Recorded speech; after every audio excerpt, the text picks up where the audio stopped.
धान किणा को नहीं सरकार को घेरिले नवीन केबे धान उठिबो बोली प्रश्न कले। विभिन्न राज्य रे धान मंडी रे धान नेबा प्रसंग को नहीं असंतोष बढ़िथिबा बेले एने सरकार को ऊपर वर्षिछंती विरोधी दल नेता नवीन पटनायक। एने सोशल मीडिया फेसबुक रे नवीन सरकार को टार्गेट करी लिखिछंती संपूर्ण भूसुड़ी पड़िछि धान संग्रह व्यवस्था।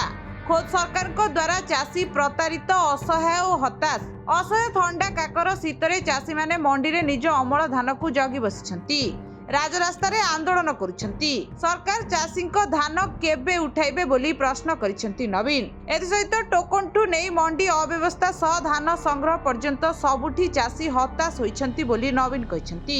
चाषी को सम्मानर नारा देउथुबा बीजेपी सरकार समस्त घोषणा मिछ प्रतिश्रुति रे परिणत होइछि। धान संग्रह आरंभरू सबु व्यवस्था होई जाइछि। टोकन समस्त को मिलिबो।